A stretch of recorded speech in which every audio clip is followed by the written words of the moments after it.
ser o lado do Marcos agora, ele também vai falar um pouco a respeito do fato que aconteceu, né, Marcos?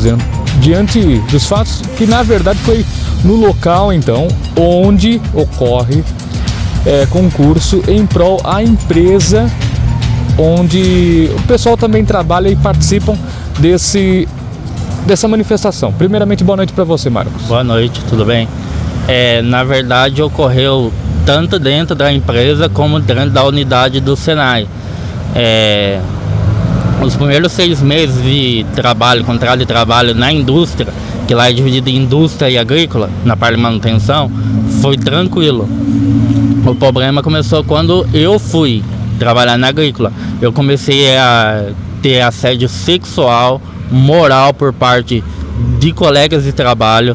Eu relatei ao RH sobre isso. Ninguém fez nada a respeito.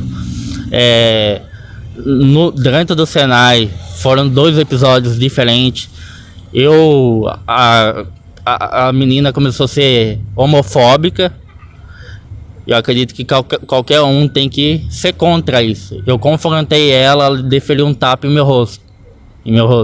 Na segunda ocasião, dentro da empresa, eu comentei com a minha colega sobre o racismo estrutural dentro da empresa.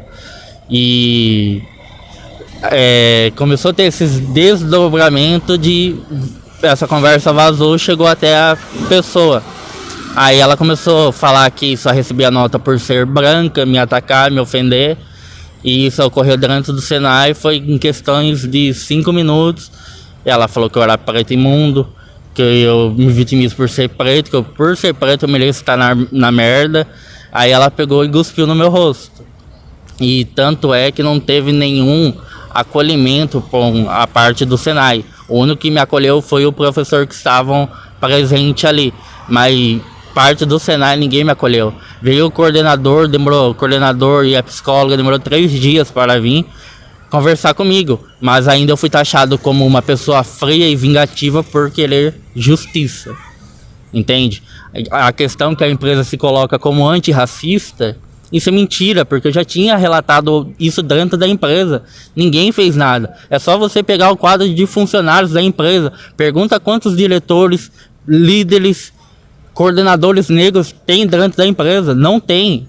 Ou seja, como se diz antirracista se não tem funcionários com poder, em cargos de poder, sendo pretos? Não tem.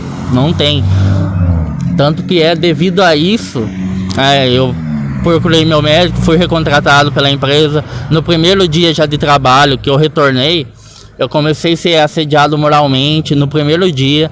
No segundo dia de trabalho eu tive uma crise de ansiedade, fui no RH pedir demissão, conversei com a moça do RH lá, conversei com o coordenador, que disse que ia resolver o problema. Aí eu fui para casa e ele mandou eu vir trabalhar no outro dia. Só que eu procurei meu médico porque eu não estava legal, ele me deu 10 dias de atestado. À noite eu recebi no WhatsApp conversas de amigo meu perguntando por que você pediu demissão. Ou seja, aquela conversa particular vazou para a empresa toda saber. Ou seja, não foi uma conversa particular, todo mundo ficou sabendo. Aí no final desses 10 dias eu comecei a ter pânico de pensar em ter que voltar a trabalhar lá. A dose da minha medicação triplicou. Aí eu acabei tendo uma crise de ansiedade, tomei uns medicamentos, pensei em cometer suicídio. Aí tanto que eu fui parar no hospital aqui, passei uma noite internado, porque eu tive que fazer uma lavagem nasogástrica. E eu retornei ao meu médico com o documento que a médica do PS aqui deu. E ele me deu uma carta, um laudo médico para levar na empresa para me afastar. Quando ela começou a ser racista durante a sala de aula, o colega pegou o celular e começou a gravar. Ou seja, pegou só aquele ponto ali. Mas tinha 10 alunos na sala, o professor testemunhou. Ninguém do Senai se pronunciou. Eu fiz sim a denúncia dentro da usina, mas parece que o gerente de manutenção estava fora. Demorou 5 dias para ser resolvido o problema. Isso porque eu ameacei entrar em contato com redes sociais. Ou seja, o medo da empresa foi a divulgação e não querer me acolher de fato. Esse foi o problema. Tanto é que quando ocorreu faltando 2 meses para acabar nosso contrato de 1 ano. Tanto é que quando acabou o nosso contrato, a gente teve que fazer exames demissionais.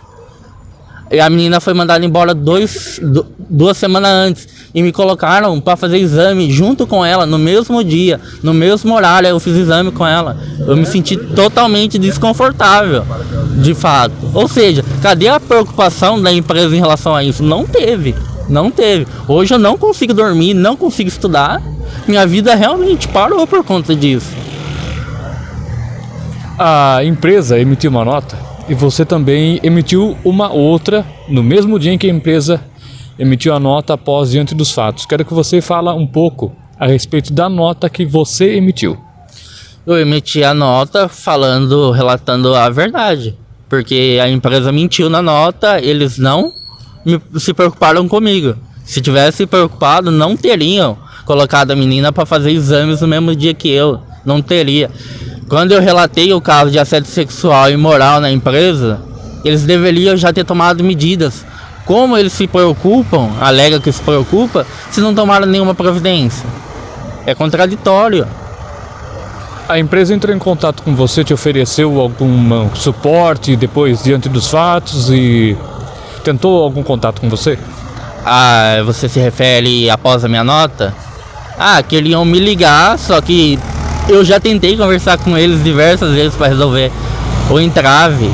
Ou seja, eu falei, eu só converso agora com vocês por ligação. Queriam me conversar por ligação, para não ser por mensagem. Obviamente a gente sabe o motivo. Eu falei, só converso por ligação com a minha advogada. Eu passei o contato da minha advogada por ela me representar.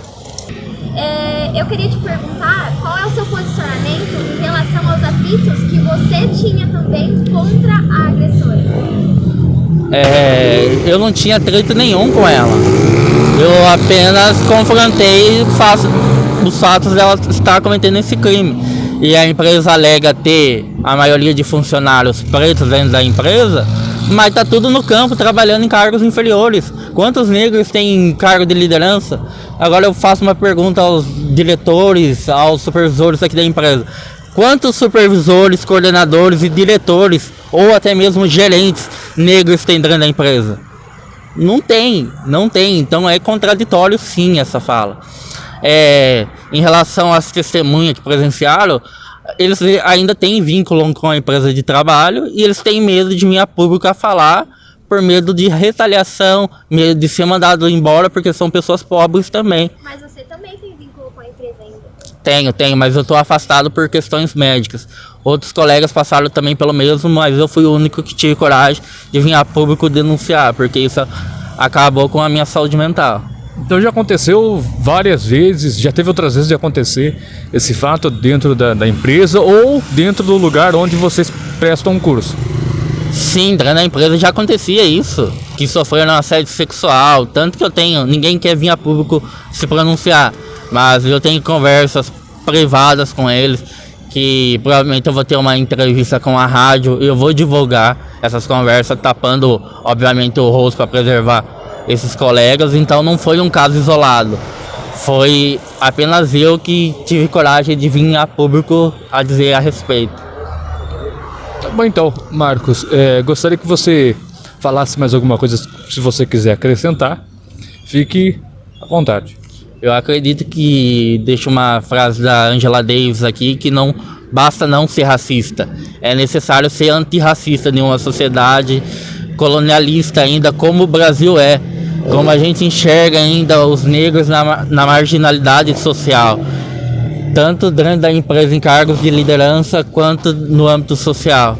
Então a nota que a empresa soltou em relação a se preocupar comigo é inverídico, não é verdade. E sobre a agressora?